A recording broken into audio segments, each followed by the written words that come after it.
Hello everyone, welcome to our channel. இன்றைக்கி நம்ம சேனலில் குக்கர் பற்றின இன்ட்ரெஸ்டிங்கான விஷயங்கள் தான் பார்க்க போகிறோம். என்ன செய்யலாம், என்ன செய்யக்கூடாது, எப்படி நம்ம ஒரு குக்கரை மெயின்டைன் பண்ணணும் அப்படின்னு தான்.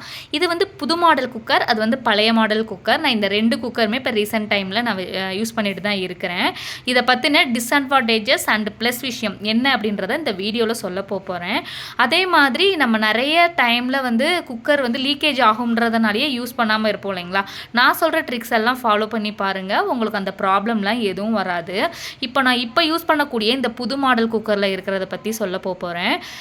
எப்பயுமே நம்ம கவனிக்க வேண்டியது, இந்த வால்வ் டைட்டாக இருக்கணும். அதே மாதிரி விசில் ரொம்ப இப்போ இருக்க மாடலில் வரதெல்லாம் வேகமாகவே அழுக்கு அடைஞ்சிருது. ஸோ அந்த அழுக்கு அதிகமாக அடைஞ்சாலும் அது வேகமாகவே துருப்பிடிச்சு அந்த வெயிட்டு இந்த மிஷினில் ப்ராப்ளம் வர்றதுனால தான் நம்மளுக்கு லீக்கேஜ் ப்ராப்ளம் அதிகமாக வருது. ஸோ நம்ம ஃபஸ்ட்டு கவனிக்க வேண்டியது, இந்த விசிலில் எல்லாம் கரெக்டாக இருக்குதா அப்படின்னு சொல்லிட்டு. இப்போ இருக்க புது மாடலில் வர விசில் எல்லாம் நம்மளே மேலே கூடி கலட்டி சூப்பராக க்ளீன் பண்ணிடலாம். பழைய மாடல் குக்கரில் இந்த மாதிரி விசில் இருக்கும். இதை நம்மளால் அவ்வளோ ஈஸியாக க்ளீன் பண்ண முடியாது. அதே மாதிரி கீழே ஒரு டைம் போட்டிங்கனாலுமே வேகமாகவே ரிப்பேர் ஆயிரும். இதுக்குள்ளே இந்த நங்கூரம் ஷேப்பில் இருக்கக்கூடிய ஒரு நட்டு மாதிரி இருக்கும்.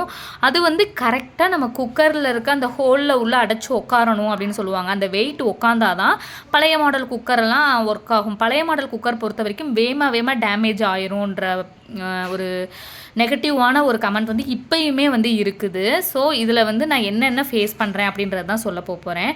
அதுக்கு முன்னாடி குக்கர் விசிலை க்ளீன் பண்ணுறதுக்கு பேக்கிங் சோடாவில் கொஞ்சமாக சுடுதண்ணீர் ஊற்றி நான் அந்த குக்கர் விசிலை ஒரு 5 to 10 minutes கிட்ட ஊற வைக்க போகிறேன்.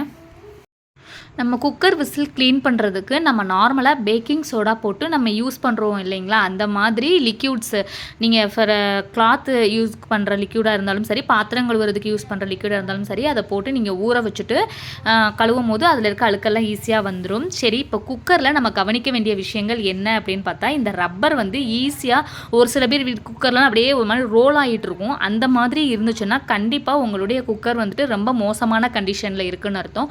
நல்லா அந்த ஒயர் நல்லா டைட்டாக போய் உட்காரணும் அந்த கேஸ்கெட் அதே மாதிரி இந்த ஹோல் எப்படி இருக்கணும்னா, நம்ம செவத்தை பார்த்தது மாதிரி இருக்கணும். இதில் தான் நம்மளுக்கு இந்த ஹீட் ப்ரெஷர் வெளியேறது ஃபுல்லாக இந்த ஹோல் வழியாக தான் வெளியேறும். அதனால் எப்பயுமே நீங்கள் அடுப்பில் வைக்கிறப்போ இந்த ஹீட் செவத்தை பார்த்து இருக்கிற மாதிரி வைக்கணும். ரொம்ப குக்கர் வைக்கிற சமையலாம் செவத்தை ஒட்டியும் நீங்கள் வைக்கக்கூடாது.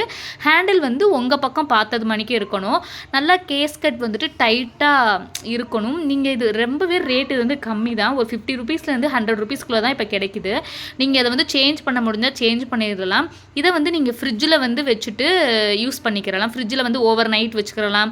அதே மாதிரி உங்கள் யூசேஜ் முடிஞ்ச பிறகு நீங்கள் அதை ஃப்ரிட்ஜுக்குள்ளே வச்சுமே அதை ஸ்டோர் பண்ணி வச்சு யூஸ் பண்ணிங்கன்னா உங்களுடைய கேஸ்கெட் லைஃப் ரொம்ப டைம் இருக்கும். அதே மாதிரி சில பேர் அவசரத்துக்கெல்லாம் அந்த இதை தூக்கி விட்டுட்டு யூஸ் பண்ணுவாங்க பார்த்தீங்களா, கேஸ் ரிலீஸ் பண்ணிவிட்டு. அப்படி ப்ராப்ளம் இருக்கிறவங்களுக்கு கேஸ்கெட் வேகமாக ப்ராப்ளம் ஆயிரும். செகண்ட் விஷயம், இந்த ஹோல் இருக்குது இல்லைங்களா, இந்த ஹோலில் நல்லா ஒரு ஊதி அந்த அழுக்கு தூசி இதெல்லாம் அடைஞ்சு இருந்துச்சுனாலும் விசில் வராது, விசிலும் நிற்காது அந்த மாதிரி சொல்லுவாங்க. ஸோ அதை நல்லா ஏரை ரிமூவ் பண்ணி விட்டுட்டு உள்ள தூசி இல்லாத அளவுக்கு பார்த்துக்கோங்க. அதே மாதிரி இந்த ஹேண்டில் சைடில் 2 பக்கம் பிடிக்கிறது கொடுத்துருப்பாங்க இல்லைங்களா, அதுவுமே நல்லா டைட். அதை நம்மளே வீட்டில் கத்தி வச்சு டைட் பண்ணிக்கலாம். கொடன்னு ஆடிட்டு இருக்கக்கூடாது. அது வழியாகவுமே கேஸ் லீக் ஆகும். இந்த மாதிரி கேஸ் லீக் டைட்டாக இருக்கணும், எந்த ஒரு நட்டும் இருக்கிறது. அதுலவே நிறைய நம்மளுக்கு இன்ஸ்ட்ரக்ஷன்ஸ் கொடுத்துருப்பாங்க. நம்ம குக்கர் யூஸ் பண்ணுற விஷயத்த எல்லாரும் அவ்வளோ ஈஸியாக எடுத்துகிட்ருக்குறோம். ஸோ குக்கர் யூஸ் பண்ணுறது ரொம்பவே அந்த காலத்துலலாம் பயந்து தான் ஸ்டார்டிங் ஸ்டேஜ்லலாம் யூஸ் பண்ணிகிட்டு இருக்காங்க. இப்போலாம் நிறையா பேர் வீடுகளில் குக்கர் வெடிக்கிறது அவ்வளோ ஈஸியாகிருச்சு. அதே மாதிரி குக்கர் மேலே இந்த உசுன்னு சவுண்டு வருங்களா, அதுக்கப்புறம் நீங்கள் வெயிட் போட்டிங்கன்னா எல்லாம் ஓவரால் சேமாக ஹீட் ப்ரொடியூஸ் ஆகி அந்த விசில் மேலே வரும். அப்போ நீங்கள் அந்த வெயிட் போடுறப்ப கரெக்டாக இருக்கும். என்ன தான் குக்கர் நல்ல கண்டிஷனில் இருந்தாலும் ஒரு சில பேருக்கு அந்த தண்ணி மாதிரி வர ப்ராப்ளம் இருக்குது இல்லைங்களா, அப்போ அந்த வெயிட்டோடையே சேர்த்து மூடுறதுனால தான் அந்த ப்ராப்ளம் ஃபேஸ் பண்ணுறாங்க. ஸோ இது ஒரு சூப்பரான டிப், நீங்கள் கண்டிப்பாக ஃபாலோ பண்ணுங்கள். பழைய குக்கர் மாடலெல்லாம் இந்த மாதிரி ஒரு வால்வு இருக்கும் இல்லைங்களா, அந்த வால்வ் வேகமாகவே எல்லாத்துக்கும் ப்ராப்ளம் ஆயிரும். அதே மாதிரி அந்த மேலே இருக்க அந்த மூடி ஜாயின் பண்ணியிருக்க நட்டும் ப்ராப்ளம் ஆயிரும். அதுதான் பெரிய ட்ராபேக்கே பார்த்தோன்னா இந்த குக்கரில்.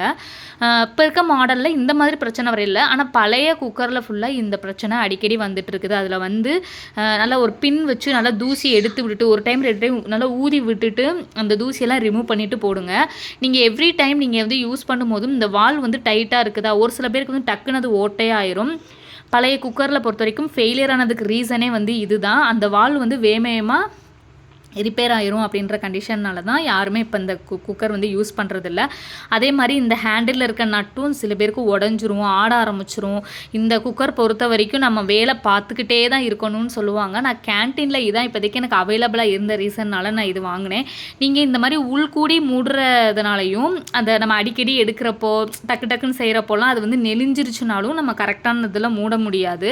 என்னைய கேட்டால் இது வந்து ஒரு பெஸ்ட்டான இதுன்னு நான் சொல்ல மாட்டேன். நான் ஃபஸ்ட்டு ஒரு சின்ன குக்கர் காட்டினீங்களா, 3 லிட்டர் குக்கர், அதுதான் ரொம்பவே பெஸ்ட்டு யூசேஜ். ரொம்ப அந்த சேதாரமாக ஆகுறதும் ரொம்ப கம்மி. இதில் வந்து இன்ஸ்ட்ரக்ஷன்ஸ் நிறைய நம்மளுக்கு கொடுத்துருப்பாங்க. எத்தனை லிட்டர் வரைக்கும் இதில் யூஸ் பண்ணிக்கலாம் அப்படின்னு சொல்லிட்டு. இப்போ நீங்கள் 5 லிட்டர் கிட்ட குக்கர் வாங்குறீங்க அப்படின்னா 5 லிட்டர் வரைக்கும் பிடிக்கும் அப்படின்னா நீங்கள் அதிலிருந்து கம்மியான குவான்டிட்டி தான் நீங்கள் யூஸ் பண்ணணும். சில பேர் வந்துட்டு ஓவராக வந்து இப்போ 3 லிட்டர் இருக்கிற குக்கரில் வந்துட்டு அவங்க நிறைய இப்போ பிரியாணி இந்த மாதிரிக்கு 1 பாட் ரைஸ் வைக்கும் போதெல்லாம் தண்ணி அளவு அதிகமாக ஊற்றிடுறாங்க. அதனால் வந்து ஓவர் ப்ரெஷர் ஆகி குக்கர் வந்து வெடிக்க ஆரம்பிச்சிரும். ஸோ இன்ஸ்ட்ரக்ஷனை கரெக்டாக ஃபாலோ பண்ணுங்கள். இதில் வந்து எல்லா இன்ஸ்ட்ரக்ஷனுமே கொடுத்துருப்பாங்க. ஏன் அப்படின்னு பார்த்தோன்னா அவ்வளோ ஒரு டேஞ்சரான ஒன்று இந்த குக்கர் யூஸ் பண்ணுறது வந்துட்டு. இதனால் நிறைய இன்ஜுரிஸ் வந்து ஆயிருக்கு நிறைய பேர்த்துக்கு. குக்கர் வெடிச்சிட்டு இப்போ ஆள் இல்லாத சமயம்னா ஒன்றும் பிரச்சனை இல்லை, நான் யாருக்குமே எதுவும் ஆகாது. ஒரு சில சமயம் வந்து பக்கத்தில் வேலை பார்த்துட்டு இருக்கப்போ அந்த குக்கர் பறந்து மண்டையில் விழுகிறது, அந்த சாதம் உள்ள ஹாட்டான பொருள் இப்போ ஏதாவது சாம்பார் இதெல்லாம் வைக்கிறீங்கன்னா அந்த சுடுதண்ணி பட்டு ஸ்கின்னில் படுறது, இதனால் நிறைய விளைவுகள் இருக்குது. இப்போ இருக்க டீனேஜர்ஸ் யாருக்குமே இந்த மாதிரி ஒரு அவேர்னஸ் குக்கர்னு பற்றி இருக்கிறதே இல்லை. கேஸ்கட் வந்துட்டு நல்லா கழுவி எடுத்துகிட்டு வந்துட்டேன். நான் இதில் காட்டுறேன் பார்த்தீங்களா, இந்த ஒரு ரப்பர் டைப்பில் இருக்கிறது பழைய குக்கர் மாடலில் வேகமாகவே அது போயிடும். அது ஒரு ரீசன் வந்துட்டு நம்ம அடிக்கடி வெயிட் மாற்றிட்டே இருக்கிறது மாதிரி தான் இருக்கும். குக்கர் வந்துட்டு விசில் வந்து யூஸ் பண்ணி முடித்ததுக்கப்புறம் நல்லா கழுவி வெயிலில் காய வச்சுட்டு அதில் அழுக்கு அடையாத அளவுக்கு நீங்கள் யூஸ் பண்ணிங்கன்னா உங்களுடைய குக்கருக்கு எந்த ப்ராப்ளம்ஸுமே வராது.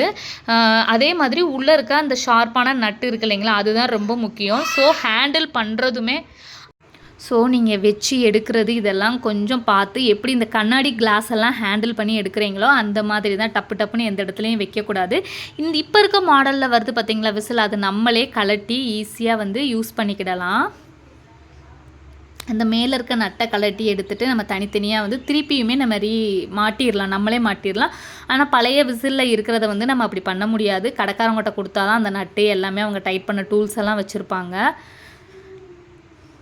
ஸோ இந்த மாதிரி விசில்லையுமே நம்ம நல்லா க்ளீன் பண்ணி யூஸ் பண்ணணும். குக்கர் ஹேண்டில் பண்ணுறது வந்து டம்முன்னு எடுத்து போடாமல் கையோடு அந்த வேலை முடிஞ்சிச்சுன்னா கழுவி வச்சு யூஸ் பண்ணிங்க அப்படின்னா உங்களுடைய குக்கர் லைஃப் டைம் சூப்பராக இருக்கும். கண்டிப்பாக நான் சொன்ன டிப்ஸ் எல்லாம் நீங்கள் ஃபாலோ பண்ணியிருப்பீங்கன்னு நினைக்கிறேன். அதே மாதிரி நம்ம சேனலை சப்ஸ்கிரைப் பண்ணாமல் பார்த்துட்டு இருந்தீங்கன்னா சப்ஸ்கிரைப் பண்ணிட்டு பாருங்கள்.